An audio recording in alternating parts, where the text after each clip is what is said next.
ವ್ಯತ್ಯಾಸ ಆಗ್ತಾ ಇದೆಯಾ? ಮಕ್ಕಳ ಕಲಿಕೆಯಲ್ಲಿ ಉಂಟಾಗ್ತಾ ಇದೆ ದೋಷ. SSLC ಮಕ್ಕಳಿಗೆ ಇಷ್ಟು ದಿವಸ ನಡೆದಂಗೆ ಈ ಪರೀಕ್ಷೆ ನಡೆಯಲ್ಲ. ಈಗ CC ಕ್ಯಾಮ್ರಾ ಇರುತ್ತೆ, ವೆಬ್ ಕಾಸ್ಟಿಂಗ್ ಮಾಡ್ತಾರೆ, ನಕಲು ಅನ್ನೋ ಪ್ರಶ್ನೆ ಇಲ್ಲ, ಹೇಗೋ ಪಾಸ್ ಆಗ್ಬೋದು ಅನ್ನೋದಿಲ್ಲ. ಈಗ ಕರೆಕ್ಟ್ ಆಗಿ ಓದಿದ್ರೆ ಮಾತ್ರ ಬರಲಿಕ್ಕೆ ಸಾಧ್ಯ. ಮೇಲೆ ಓವರ್ ಹೆಡ್ ಟ್ಯಾಂಕ್ ಅಲ್ಲಿ ನೀರಿದ್ರೆ ತಾನೇ ನಲ್ಲಿ ಬರೋದು, ಹೌದಲ್ಲ?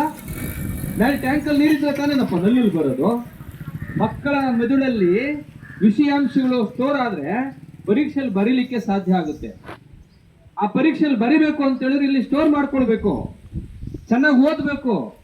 ಬರೀ ಶಿಕ್ಷಕರು ಪಾಠ ಮಾಡಿದ್ರೆ ಮಕ್ಕಳು ಓದಲ್ಲ ಸ್ವಾಮಿ, ತಪ್ಪು ತಿಳ್ಕೊಂಡಿದ್ದೀರಿ. ನಾವು ಕೇವಲ 20 ಭಾಗ ಅಷ್ಟೇ ಮಕ್ಕಳ ಜೊತೆ ಇರ್ತೀವಿ. ನಾವು ದಿನದ 24 ಗಂಟೆಗಳಲ್ಲಿ ಮಗು 6 ಗಂಟೆ ಅಷ್ಟೇ ನಮ್ಮ ಜೊತೆ ಇರುತ್ತೆ. ಉಳಿದಂತ 18 ಗಂಟೆಗಳ ಕಾಲ ನಿಮ್ ಜೊತೆನೆ ಇರುತ್ತೆ ಮಗು. ಮಗು ಏನು ಓದ್ತಾ ಇದೆ, ಯಾಕೆ ಕಲಿಕೆಯಲ್ಲಿ ತೊಂದರೆ ಆಗ್ತಾ ಇದೆ?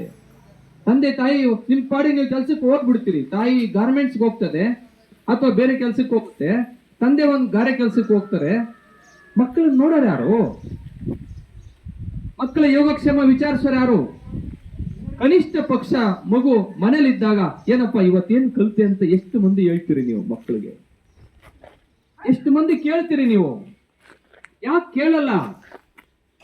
ಬರೀ ಜನ್ಮ ಕೊಟ್ರೆ ತಂದೆ ತಾಯಿ ಆಗ್ಲಿಕ್ಕೆ ಸಾಧ್ಯನಾ? ಜನ್ಮ ಕೊಟ್ಟ ಮಾತ್ರಕ್ಕೆ ತಂದೆ ತಾಯಿ ಜವಾಬ್ದಾರಿ ಮುಗ್ದೋಯ್ತಾ? ಖಂಡಿತ ಇಲ್ಲ ಬಂಧುಗಳೇ. ಮಕ್ಕಳನ್ನ ಹಡಿದ್ರೆ ಎಷ್ಟು ಸುಖ ಪಡ್ತೀವೋ, ಅವರನ್ನ ತಿದ್ದಿ ಕೀಡಿ ವಿದ್ಯಾವಂತರನ್ನಾಗಿ ಮಾಡಿ ಒಂದು ಒಳ್ಳೆ ಸಂಸ್ಕಾರ ಕಲಿಸಿ ಸಮಾಜಕ್ಕೆ ಬಿಡೋದು ಕೂಡ ತಂದೆ ತಾಯಿ ಜವಾಬ್ದಾರಿ. ಪ್ರತಿ ತಂದೆ ತಾಯಿಗೆ ಅದಿರ್ಬೇಕು. ನನ್ನ ಮಗಳು ಸ್ಕೂಲ್ಗೆ ಹೋಗ್ತಾ ಇದ್ದಾಳೆ, ಎಷ್ಟೊತ್ತಿಗೆ ಸ್ಕೂಲ್ಗೆ ಹೋಗ್ತಾ ಇದ್ದಾಳೆ, ಶಾಲೆಯಿಂದ ಎಷ್ಟೊತ್ತಿಗೆ ಮನೆಗೆ ಬರ್ತಾ ಇದ್ದಾಳೆ, ಏನ್ ಕಲ್ತ್ಲಿ ಇವತ್ತು, ಇಷ್ಟು ಕೇಳಕ್ಕೆ ಏನ್ ದುಡ್ಡು ಖರ್ಚು ಮಾಡ್ಬೇಕಾದಿಲ್ಲ. ಪುರುಷೊತ್ತಿಲ್ಲ ಸ್ವಾಮಿ ನನಗೆ. ಊಟ ಮಾಡ್ತಾ ಇರ್ತಾರೆ, ನಿಮ್ ಜೊತೆ ಮಗು ಊಟ ಮಾಡ್ತಾ ಇರುತ್ತೆ. ಮಗು ಇವತ್ತೇನ್ ಮಾಡಿರಮ್ಮ ಪಾಠ ಇವತ್ತು ನಿಮ್ ಸ್ಕೂಲಾಗೆ? ಮುದ್ದ ಕೇಳಿ. ಮನುಷ್ಯ ಕುಲದ ಆಶಾ ಕುಸುಮಗಳು ನಮ್ಮ ಮಕ್ಕಳು, ಮಾನವ ಕುಲದ ಆಶಾ ಕುಸುಮಗಳು, ನಮ್ಮ ಮನೆ ಬೆಳಗ್ತಕ್ಕಂಥ ನಂದಾದೀಪಗಳು ಮಕ್ಕಳು, ಈ ದೇಶದ ಭವಿಷ್ಯ ರೂಪಿಸ್ತಕ್ಕಂಥ ಉಜ್ವಲ ರತ್ನಗಳು ಕಣ್ರಿ. ಶಾಲೆ ಅನ್ನೋದು ನೀವು ಮಂದಿರ, ಮಸೀದಿ, ಚರ್ಚಿಗೆ ಹೋಗ್ತಿರಲ್ಲ, ಇದಕ್ಕಿಂತ ಪವಿತ್ರವಾದಂತ ಸ್ಥಳ ಯಾವ್ದಾದ್ರು ಇದ್ರೆ ಅದು ಶಾಲೆ ಮಾತ್ರ. ಕಲ್ಲು ದೇವರಿಗೆ ಪೂಜೆ ಮಾಡ್ತೀವಿ ನಾವು, ಇಲ್ಲ. ಮಕ್ಕಳು ನಿಜವಾದಂತ ದೇವರುಗಳು, ಜೀವಂತ ದೇವರುಗಳಿದ್ರೆ ಅದು ಮಕ್ಕಳು ಮಾತ್ರ. ಮಕ್ಕಳು ಸುಳ್ಳು ಹೇಳಲ್ಲ, ಮಕ್ಕಳು ಮನಸ್ಸಲ್ಲಿ ಕೆಡಕಿರಲ್ಲ. ಮಕ್ಕಳು ಪೋಷಕರನ್ನ ಅರ್ಥ ಮಾಡ್ಕೊಳ್ತವೆ, ಕಣ್ಣೀರ್ ಹಾಕ್ತವೆ, ಬಡತನ ಇದೆ ಅಂತೇಳಿ ನೊಂದ್ಕೊಳ್ತಾ ಇದ್ದಾರೆ. ಆದ್ರೆ ನೀವುಗಳು ಮಕ್ಕಳನ್ನು ಸರಿಯಾಗಿ ಅರ್ಥ ಮಾಡ್ಕೊಂಡಿಲ್ಲ. ಕೆಟ್ಟಾಗಿ ಬೈಯೋದು, ಮನೇಲಿ ಬಳಸಬಾರದಂತ ಭಾಷೆಯನ್ನ ಬಳಸೋದು, ಮಕ್ಕಳ ಹತ್ರ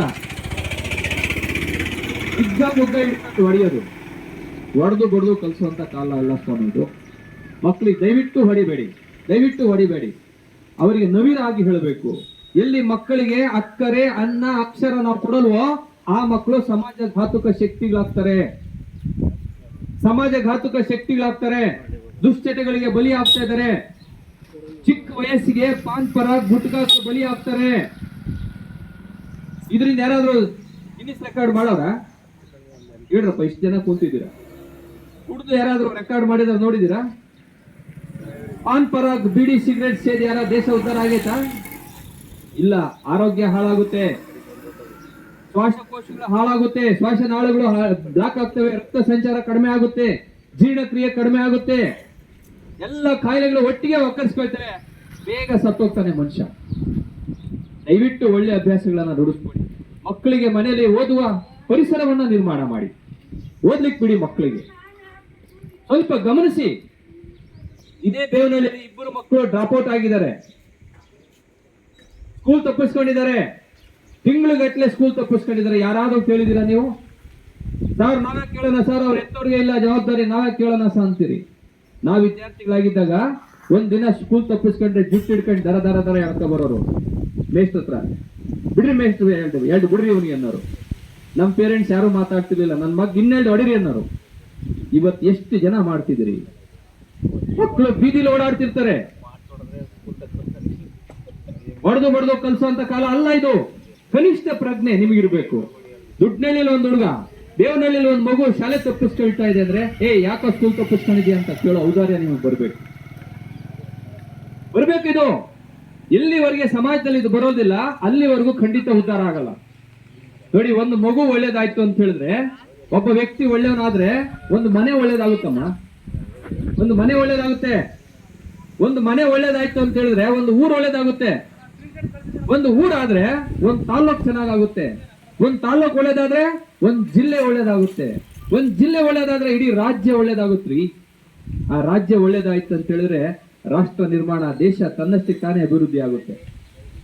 ಇದು ಸರ್ಕಾರದ ಚಿಂತನೆ. ಮಕ್ಕಳು ಒಳ್ಳೆವಾಗಬೇಕು, ಒಳ್ಳೆ ಸಂಸ್ಕಾರ ಕಲಿಬೇಕು, ಶಿಕ್ಷಣ ಕಲಿಬೇಕು, ಶಾಲೆಗೆ ಬರ್ಬೇಕು. ಮಕ್ಕಳು ಶಾಲೆ ತಪ್ಪಿಸ್ಕೊಂಡು ಕೂಲಿ ಮಾಡ್ತಾರೆ. ಎಷ್ಟು ಸರಿ ಅದು? ಮಕ್ಕಳನ್ನ ದುಡಿತಕ್ಕೆ ದುಡಿಯಕ್ಕೆ ಹಚ್ತೀರಿ. ಇದೆಲ್ಲ ಪೇರೆಂಟ್ಸ್ ಮಾಡ್ಬೇಕಾದ್ದು, ಪೋಷಕರು ಮಾಡ್ಬೇಕಾದ ಕೆಲಸ ಇದಲ್ಲ. ಮಕ್ಕಳ ಸ್ಕೂಲ್ ಮನೇಲಲ್ವೇ ಅಂತ ಹೇಳ್ತಾರೆ. ಮನೇಲಿ ತಂದೆ ತಾಯಿ ಜವಾಬ್ದಾರಿ ತಗೊಳ್ಳಿ. ದಯವಿಟ್ಟು ನಿಮ್ ಕೈ ಮುಗಿದು ಕೇಳ್ಕೊಂತೀವಿ, ಸ್ವಲ್ಪ ಜವಾಬ್ದಾರಿ ತಗೊಳ್ಳಿ.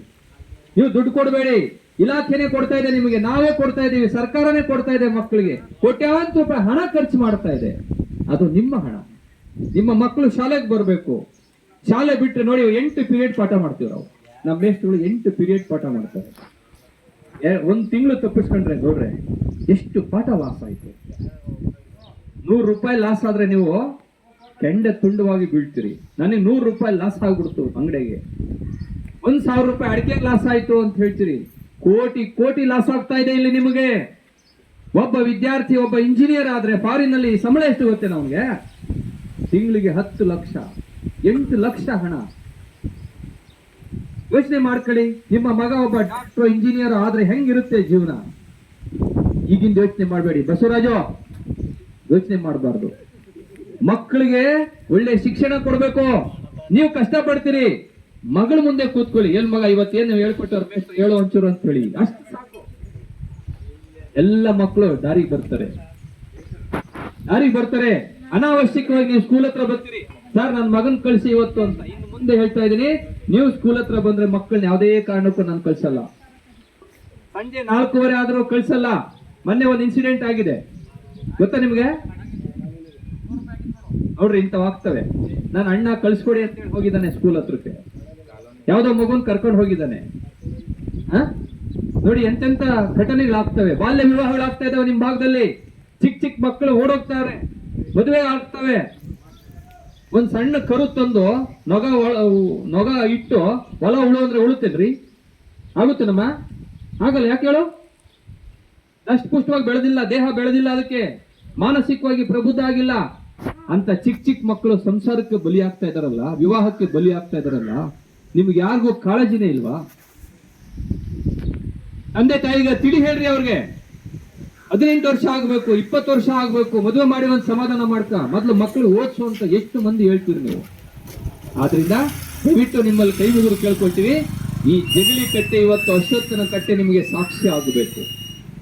ಜಗಲಿ ಕಟ್ಟೆ ಮೇಲೆ ಬೆಳಗಾಗೆದ್ದು ನಾನು ನೋಡ್ತಾ ಇರ್ತೀನಿ, ಏನೇನೋ ಮಾತಾಡ್ತೀರಿ, ಯಾರ್ಯಾರ್ದೋ ಚರ್ಚೆ ಮಾಡ್ತೀರಿ. ಗೌಡ್ರ ಹಂಗಂತೆ, ಆ ಮನೆ ಹಿಂಗಂತೆ, ಆಯಮ್ ಹಿಂಗಂತೆ, ಈಯಪ್ಪ ಹಿಂಗಂತೆ, ಪ್ರಧಾನಮಂತ್ರಿ ಹೆಂಗಂತೆ, ಮುಖ್ಯಮಂತ್ರಿ ಹಿಂಗಂತೆ. ಇದ್ರ ಬದಲಾಗಿ ನಮ್ಮ ದುಡ್ನಳ್ಳಿ ಶಾಲೆಯಲ್ಲಿ, ಬೇವನಹಳ್ಳಿ ಶಾಲೆಯಲ್ಲಿ ಎಷ್ಟು ಮಕ್ಕಳು ಓದ್ತಾ ಇದ್ದಾರೆ, ಏನು ಓದ್ತಾ ಇದ್ದಾರೆ, ಯಾವ್ಯಾವ ಮಗು ಇವತ್ತು ಸ್ಕೂಲ್ ತಪ್ಪಿಸ್ಕೊಂಡಿದೆ, ನಮ್ಮ ಸ್ಕೂಲ್ಗೆ, ಸರ್ಕಾರಿ ಶಾಲೆಗೆ ನಾವೇನಾರ ಮಾಡ್ಬೇಕಲ್ಲ. ಈ ಒಂದು ಕಾಳಜಿ ನಿಮಗೆ ಬಂದಿದ್ದೆ ಆದ್ರೆ ನಿಮ್ಮ ಊರು ತನ್ನಷ್ಟಕ್ಕೆ ತಾನೇ ಅಭಿವೃದ್ಧಿ ಆಗುತ್ತೆ. ಪರೀಕ್ಷೆ ಮಾಡ್ರಿ ನೀವು. ಅಂತ ಚರ್ಚೆಗಳು ಈ ಜಗಲಿ ಕಟ್ಟೆಯಿಂದ ಪ್ರಾರಂಭ ಆಗಲಿ ಅಂತೇಳಿ ಇವತ್ತು ನಿಮ್ಮ ಅಶ್ವತ್ಥನ ಕಟ್ಟೆ ಇದೇ ಸಾಕ್ಷಿ ನಿಮಗೆ. ಜಗಲಿ ಕಟ್ಟೆಲಿ ಶೈಕ್ಷಣಿಕ ಚರ್ಚೆ ಅಂತ ಇವತ್ತೊಂದು ಕಾರ್ಯಕ್ರಮ ಹುಟ್ಟಾಕಿದೀವಿ ನಾವು. ಇತ್ತೀಚೆಗೆ ಈ ಕಳೆದ ತಿಂಗಳಲ್ಲಿ 1-2 ಕಾರ್ಯಕ್ರಮ ಮಾಡಿದ್ವಿ. ಗೊತ್ತಾ ನಿಮ್ಗೆ? ಗೊತ್ತಾ ಯಾರಾದ್ರು? ಪಾಪ ಗೊತ್ತಿಲ್ಲ. ಶಿಕ್ಷಕರ ನಡೆ, ವಿದ್ಯಾರ್ಥಿಗಳ ಮನೆ ಕಡೆ ಅಂತೇಳಿ ನೀವು ಬರ್ಲಿಲ್ಲ ಸಭೆಗೆ. ನಾವೇ ನಿಮ್ ಮನೆ ಬಳಿಗೆ ಬಂದ್ವು, ಸಭೆ ಮಾಡೋದು. ಅದೊಂದು ಕಾರ್ಯಕ್ರಮ ಆಯ್ತು, ಇಡೀ ರಾಜ್ಯಕ್ಕೆ ಮಾದರಿ ಆಯ್ತು. ಒಂದು ಗಟ್ಟಿಯಾಗಿ ಓದುವಂತ ಒಂದು ಅಭಿಯಾನ ಮಾಡಿದ್ವು ನಾವು. ಮಕ್ಳು ಗಟ್ಟಿಯಾಗಿ ಓದುವಂತ ಅವಕಾಶನೇ ಇಲ್ಲ ಇವಾಗ. ನಮ್ ತಂದೆ ತಾಯಿ ಮೊದ್ಲು ಏನ್ ಮಾಡ್ತಿದ್ರು ನಮ್ಮ ಮನೆಗಳಲ್ಲಿ? ಗಟ್ಟಿಯಾಗಿ ಓದೋ ಮೇಷ್ಟ್ರು ಏನ್ ಪಾಠ ಮಾಡೋರು ನೋಡೋಣ, ಓದಪ್ಪ ಅನ್ನೋರು. ಗಟ್ಟಿಯಾಗಿ ಓದ್ತಿದ್ವಿ ನಾವು. ಅದಕ್ಕೆ ನಿಮ್ಮ ಹತ್ರ ಇವತ್ತು ನಾನು ಗಟ್ಟಿಯಾಗಿ ಮಾತಾಡ್ಲಿಕ್ಕೆ ಸಾಧ್ಯ ಆಯ್ತು. ನೀವ್ ಎಷ್ಟು ಮಂದಿ ಮಕ್ಕಳಿಗೆ ಪುಸ್ತಕ ತೆಗೆದು ಓದಪ್ಪ ಅಂತ ಹೇಳ್ತೀರಿ? ನನಗೆ ಹೇಳಿ ನೋಡೋಣ. ಹೇಳ್ತೀಯಪ್ಪ ನೀನು? ಹೇಳಲ್ಲ. ಬೇಕಿಲ್ಲ ನಿನಗೆ. ಇವತ್ತಿಂದನೇ ಮಾಡಿ ಆ ಕೆಲಸ. ನಿಮ್ ಮಗುನ ಮನೆ ಕೂದಿಸ್ಕೊಂಡು, ಇಲ್ಲಪ್ಪ ಕನ್ನಡ ಪಾಠ ಹೆಂಗ್ ಓದ್ತೀಯ, ಒಂದು ಓದ್ ಮಗ ನೋಡೋಣ ಅಂತ ಹೇಳ್ರಿ. ಇಂಗ್ಲಿಷ್ ಪಾಠ ಓದಪ್ಪ ಹೆಂಗ್ ಓದ್ತೀಯ ಅಂತ ಕೇಳಿ. ಹಿಂದಿ ಏನ್ ಮಾಡೋರು ಅಂತ ಕೇಳಿ, ಗಣಿತ ಗೊತ್ತೈತೆ ನಮ್ಮ ನಿನಗೆ ಒಂದೆಲ್ಲ ಲೆಕ್ಕ ಮಾಡೋ ನೋಡೋಣ ನನ್ನ ಎದುರಿಗೆ ಅಂತ ಹೇಳಿ, ಖಂಡಿತ ಮಕ್ಕಳು ಚೆನ್ನಾಗಿ ದಾರಿಗೆ ಬರ್ತಾರೆ. ಇದು ಮಾಡ್ಲಿಕ್ಕೆ ಏನೋ ತೊಂದರೆ ಇಲ್ಲ ರೀ, 5-10 ನಿಮಿಷ ಅಷ್ಟೇ. ಇಷ್ಟು ಮಾಡ್ಲಿಕ್ಕೆ ಎಲ್ರಿಗೂ ಸಾಧ್ಯ ಇದೆ. ಹಿಂಗ್ ಮಾಡಿದ್ರೇನೆ ನಿಮ್ಮ ಮಕ್ಕಳು ಒಳ್ಳೆವಾಗ್ತವೆ, ಕಲಿಕೆ ಚೆನ್ನಾಗಾಗುತ್ತೆ, ಶಾಲೆ ಕರೆಕ್ಟ್ ಆಗಿ ಬರ್ತಾರೆ. ನೋಡ್ರಿ ದುಡ್ಡಿನಲ್ಲಿ ಮಕ್ಳು ಹೆಂಗ್ ಆಗ್ತವೆ ಅಂತ ಹೇಳಿ. ದಯವಿಟ್ಟು ಈ ಜಗಲಿಕಟ್ಟೆ ಸಾಕ್ಷಿ ಆಗ್ಲಿ, ಇನ್ ಮುಂದೆ ಪ್ರತಿನಿತ್ಯ 1-2 ನಿಮಿಷ ಚರ್ಚೆ ಮಾಡಿ. ಏನೋ ಇವತ್ತು ಸ್ಕೂಲ್ ಕಡೆಗೆ ಹೋಗಿದ್ದೆಲ್ಲ, ಬರೀ ನಮ್ ಸ್ಕೂಲ್ ಕಡೆಗೆ ಬರ್ರಪ್ಪ, ನಿಮ್ದೇ ಸ್ಕೂಲ್ ಕಡ್ರಿ, ಅದು ನಂದಲ್ಲ ಸ್ಕೂಲ್ ನಿಮ್ದಪ್ಪ. ನೀವು ಬರೀ ಸ್ಕೂಲ್ ಹತ್ರ ಏನೇನ್ ನಡೀತಾ ಇದೆ ನೋಡಿ. ಸರ್ಕಾರದಿಂದ ಒಂದು ಒಳ್ಳೆ ಕೋರ್ಟ್ ಆಗ್ತಾ ಇದೆ, ಬ್ಯಾಸ್ಕೆಟ್ ಬಾಲ್ ಇದಾಗ್ತಾ ಇದೆ, ಕೋರ್ಟ್ ಆಗ್ತಾ ಇದೆ, ಒಳ್ಳೊಳ್ಳೆ ಸೌಲಭ್ಯಗಳು ಕೊಡ್ತಾ ಇದೆ ಸರ್ಕಾರ. ಒಂದು ಒಳ್ಳೆ ಪರಿಸರ ನಿರ್ಮಾಣ ಮಾಡೋಣ ಬನ್ನಿ. ಅದು ನಿಮ್ ಶಾಲೆ, ನಾವ್ ಇವತ್ತಿರ್ತೀವಿ, ನಾಳೆ ಹೋಗ್ತೀವಿ. ಆ ಶಾಲೆ ಒಳ್ಳೇದಾದ್ರೆ ನಾಳೆ ನಿಮ್ ಮಕ್ಕಳು ಒಳ್ಳೆ ಹೋಗ್ತವೆ. ಆ ನಿಮ್ ಮಕ್ಕಳು ಒಳ್ಳೆವಾದ್ರು ಅಂತ ಹೇಳಿದ್ರೆ ಈ ದೇಶ ತನ್ನಷ್ಟಕ್ಕೆ ತಾನೇ ಅಭಿವೃದ್ಧಿ ಆಗುತ್ತೆ, ಸಮಾಜ ಉದ್ಧಾರ ಆಗುತ್ತೆ. ಹಾಗಾಗಿ ಈ ಅಶ್ವತ್ಥನ ಕಟ್ಟೆ ಮೇಲೆ ಇನ್ನು ಮುಂದೆ ಶೈಕ್ಷಣಿಕ ವಿಚಾರಗಳನ್ನ ಚರ್ಚೆ ಮಾಡಿ ದಯವಿಟ್ಟು. ಇದಕ್ಕೆ ದುಡ್ಡು ಬೇಕಿಲ್ಲ, ನಿಮ್ಮನ್ನ ಯಾರೂ ಅಬ್ಜೆಕ್ಷನ್ ಮಾಡಲ್ಲ. ಹೆಡ್ ಮಾಸ್ಟರ್ ಹಂಗೆ, ವೇಸ್ಟ್ ಹಿಂಗೆ ಅನ್ನೋ ಬದಲು ಇವತ್ತು ನಮ್ಮ ಸ್ಕೂಲ್ಗೆ ಹೋಗಿತ್ತ ಮಗು ಅಂತ ಕೇಳಿ, ಯಾಕೆ ತಪ್ಪಿಸ್ಕೊಂಡಿದೆ ಅಂತ ಕೇಳಿ. ಯಾವ್ದಾರ ಮಗು ಸ್ಕೂಲ್ ತಪ್ಪಿಸ್ಕೊಂಡು ಅಲ್ಲಿ ಇಲ್ಲಿ ಓಡಾಡ್ತಿದ್ರೆ, ಶಾಲೆ ಬಿಟ್ಟು ಓಡಾಡ್ತಿದ್ರೆ ದಯವಿಟ್ಟು ನಿಮ್ ಕೈ ಮುಗಿತೀನಿ, ಹಿರಿಯರಿದ್ದೀರಿ, ನೀವೆಲ್ಲರೂ ಸೇರಿ ಆ ಮಗುನ ಶಾಲೆಗೆ ಕಳಿಸುವಂತ ಕೆಲಸ ಮಾಡಿ. ಸ್ಕೂಲ್ ಟೈಮಲ್ಲಿ ಏನಾರ ತಪ್ಪಿಸ್ಕೊಂಡ ಅಂತ ಹೇಳಿದ್ರೆ ನನ್ನ ನಂಬರ್ ತಗೊಳ್ಳಿ, ನಮ್ಮ ಶಿಕ್ಷಕರ ನಂಬರ್ ತಗೊಳ್ಳಿ, ತಕ್ಷಣ ನಮಗ್ ಫೋನ್ ಮಾಡಿ. ಇದರಿಂದ ಅಪಘಾತಗಳು ಅವಘಡಗಳು ತಪ್ಪುತ್ತವೆ. ಮಕ್ಕಳಿಗೆ ಸ್ಕೂಲ್ ಒಳ್ಳೆ ಸುರಕ್ಷಿತವಾದಂತ ತಾಣ, ಅದಕ್ಕಿಂತ ಸುರಕ್ಷಿತವಾದ ಸ್ಥಳ ಬೇರೆ ಇಲ್ಲ. ನಿಮ್ಮ ಮಕ್ಕಳನ್ನ ನಾವು ಕಾಯ್ತೀವಿ, ಬೆಳಗಿಂದ ಸಂಜೆವರೆಗೂ ನಾವು ಕಾಯ್ತೀವಿ, ಪೊಲೀಸ್ನವ್ರು ಕಾದಂಗೆ. ಒಳ್ಳೆ ಊಟ ಹಾಕ್ತಿವಿ, ಹಾಲು ಕೊಡ್ತೀವಿ, ಮಕ್ಕಳಿಗೆ ಮಾತ್ರೆ ನುಂಗಿಸ್ತೀವಿ, ಎಲ್ಲ ಸೌಲಭ್ಯ ಕೊಟ್ಟು ನಿಮ್ಮ ಮಕ್ಕಳನ್ನ ನಾವು ಕಾಪಾಡ್ತಿದ್ದೀವಿ. ನಾವು ನಿಮ್ಮನ್ನು ಕೇಳ್ಕೊಳ್ಳೋದಿಷ್ಟೇ, ಆ ಮಕ್ಕಳು ಭವಿಷ್ಯ ರೂಪಿಸೋಕೆ ನೀವೊಂದು ನಮಗೆ ಸಹಾಯ ಮಾಡಬೇಕು. ಮನೆಯಲ್ಲಿ ಓದಕ್ಕೆ ಅವಕಾಶ ಮಾಡಿಕೊಡಿ, ಮಕ್ಕಳಿಗೆ ಒಳ್ಳೆ ಫುಡ್ ಕೊಡಿ, ಪ್ರೀತಿ ಕೊಡಿ, ಅವ್ರಿಗೆ ನವಿರಾಗ ಒಂದೆರಡು ಒಳ್ಳೆ ಮಾತಾಡಿ ಮಕ್ಕಳ ಹತ್ರ. ನೋಡಿ ಮಕ್ಕಳು ತಂದೆ ತಾಯಿ ಬಗ್ಗೆ ಎಷ್ಟು ಅನುಕಂಪ ಬರುತ್ತೆ, ಅವ್ರಿಗೆ ಎಷ್ಟು ಪ್ರೀತಿ ಬರುತ್ತೆ ಅಂತ ಹೇಳಿ. ಈ ಕಾರ್ಯಕ್ರಮಕ್ಕೆ ಜಿಲ್ಲಾ ಮಕ್ಕಳ ರಕ್ಷಣಾ ಘಟಕದ ಸ್ನೇಹಿತರು ಬಂದಿದ್ದಾರೆ, ಅವರಿಗೆ ನಿಮ್ಮೆಲ್ಲರ ಪರವಾಗಿ ಸ್ವಾಗತವನ್ನ ಬಯಸ್ತಾ ಇದ್ದೇನೆ. ನಮ್ಮ ಇಲಾಖೆಯ ಶಿಕ್ಷಣ ಸಂಯೋಜಕರು ಶ್ರೀ ಗಂಗಾಧರ ಅಂತ ಬಂದಿದ್ದಾರೆ, ಅವ್ರಿಗೂ ಕೂಡ ಸ್ವಾಗತವನ್ನ ಬಯಸ್ತಾ ಇದ್ದೇನೆ. ಹಾಗೆ ಇನ್ನೊಬ್ಬ ಶಿಕ್ಷಣ ಸಂಯೋಜಕರು ಶ್ರೀಮತಿ ಗಂಗಮ್ಮನವರು ಬಂದಿದ್ದಾರೆ ಇಲಾಖೆಯಿಂದ, ಅವ್ರಿಗೂ ಸ್ವಾಗತವನ್ನ ಬಯಸ್ತಾ ಇದ್ದೇನೆ. ನಮ್ಮ ದುಡ್ನಳ್ಳಿಯ HPS ಶಾಲೆಯ ಮುಖ್ಯ ಶಿಕ್ಷಕರು ಬಂದಿದ್ದಾರೆ, ಅವ್ರಿಗೂ ಶ್ರೀರಂಗಪ್ಪನವರು, ಅವ್ರಿಗೂ ಕೂಡ ಸ್ವಾಗತವನ್ನ ಬಯಸ್ತಾ ಇದ್ದೇನೆ. ಎಲ್ಲ ನಮ್ಮ ಶಿಕ್ಷಕ ಬಂಧುಗಳು ನನ್ನ ಜೊತೆಗೆ ಯಾವಾಗಲೂ ಬೆನ್ನಿಗೆ ನಿಂತಿರ್ತಾರೆ, ಹೆಗಲಿಗೆ ಹೆಗಲು ಕೊಟ್ಟು ದುಡಿತಾ ಇದ್ದಾರೆ ನಿಮ್ಮ ಮಕ್ಕಳಿಗೋಸ್ಕರ. ನೋಡಿ ಎಲ್ಲ ಶಿಕ್ಷಕರು ಇವತ್ತು ಕೆಲಸ ಬಿಟ್ಟು, ಫಸ್ಟ್ ಫೀಲ್ಡ್ ಬಿಟ್ಟು ಇವತ್ತು ನಿಮ್ಮ ಹತ್ರ ಬಂದಿದ್ದೇವೆ. ದಯವಿಟ್ಟು ಅವರೆಲ್ಲರಿಗೂ ಕೂಡ ಸ್ವಾಗತವನ್ನ ಬಯಸ್ತಾ, ಇನ್ನೆಲ್ಲ ಸಾರ್ವಜನಿಕ ಬಂಧುಗಳು, ನಮ್ಮ ಗೌಡ್ರು, ನಾನೇನೇ ಕೇಳಿ ಸರ್ ಟ್ರ್ಯಾಕ್ಟರ್ ಬೇಕು ಸರ್, ಈ ತರ ಕೆಲಸ ಇದೆ ಮಾತ್ರ ಈಗಲೇ ಕಳಿಸ್ತೀನಿ ಅಂತಾರೆ. ಅಂತ ಗುಣಕ್ಕೆ ನಾವು ಕೃತಜ್ಞತೆ ಸಲ್ಲಿಸಬೇಕು. ಗೌಡ್ರಿಗೆ ಸ್ವಾಗತವನ್ನ ಬಯಸ್ತೀನಿ. ನಮ್ಮ ಎಲ್ಲ ಸನ್ಮಿತ್ರರು, SDMC ಅಧ್ಯಕ್ಷರು, ಸದಸ್ಯರುಗಳು, ತಾಯಂದಿರು, ದೂರ ನಿಂತ್ಕೊಂಡು ಹೆಡ್ ಮಾಸ್ಟರ್ ಏನ್ ಮಾತಾಡ್ತಾರೋ ಅಂತ ಕೇಳ್ತಿರೋಂತ ತಾಯಂದಿರು, ಹತ್ರಕ್ಕೆ ಬನ್ನಿ. ಹಳೆ ವಿದ್ಯಾರ್ಥಿಗಳು ಬಹಳಷ್ಟು ಮಂದಿ ಇದ್ದೀರಿ, ರಾಮಕೃಷ್ಣನ ಇದ್ದಾರೆ, ಪೇರೆಂಟ್ಸ್ ಇದ್ದಾರೆ. ರಾತ್ರಿ ಎಲ್ಲರಿಗೂ ಫೋನ್ ಮಾಡಿ ನಿಮ್ ಮನೆ ಹತ್ರ ಬರ್ತಾ ಇದೆ, ದಯವಿಟ್ಟು ಬನ್ನಿ ಅಂತ ಹೇಳಿ. ಹಾಗಾಗಿ ತಾವೆಲ್ಲ ಬಂದಿದ್ದೀರಿ. ನಾನು ನಿಮ್ಮನ್ನು ಕೇಳ್ಕೊಳ್ಳೋದಿಷ್ಟೇ, ನೀವು ನಮಗೇನೋ ಕೊಡಬೇಡಿ, ನಿಮ್ಮ ಮಕ್ಕಳ ಬಗ್ಗೆ ಗಮನ ಹರಿಸಿ. ಶಾಲೆಗೆ ಹೋದಂತ ಮಕ್ಕಳು ಏನ್ ಕಲಿತಾರೆ ಅಂತ ಕೇಳಿ. ಈ ಸರಿ SSLC ಫಲಿತಾಂಶ ಚೆನ್ನಾಗಿ ಬರುತ್ತೆ, 100ಕ್ಕೆ 100 ಫಲಿತಾಂಶ ತರಬೇಕು ಅನ್ನೋದು ನಮ್ಮ ಆಸೆ. ನೀವು ಸಹಕಾರ ಕೊಡಿ, ನಮಗೆ ಕೈ ಜೋಡಿಸಿ, ದಯವಿಟ್ಟು ನಮ್ಮ ಜೊತೆ ಕೈ ಜೋಡಿಸಿ. ನೀವು ಶಾಲೆ ಅಭಿವೃದ್ಧಿ ಆಗುತ್ತೆ, ಮಕ್ಕಳ ಶೈಕ್ಷಣಿಕ ಅಭಿವೃದ್ಧಿ ಆಗುತ್ತೆ ಅಂತ ಹೇಳ್ತಾ ನಮ್ಮ ಮನವಿಗೆ ಸ್ಪಂದಿಸಿ ತಾವು ಬಂದಿದ್ದೀರಿ. ನಿಮ್ಮೆಲ್ಲರಿಗೂ ಕೂಡ ಇಲಾಖೆ ವತಿಯಿಂದ ಧನ್ಯವಾದಗಳನ್ನು ಸಲ್ಲಿಸಿ ನನ್ನ ಕಾರ್ಯಕ್ರಮ ಮುಗಿಸ್ತಾ ಇದ್ದೀನಿ. Thank you.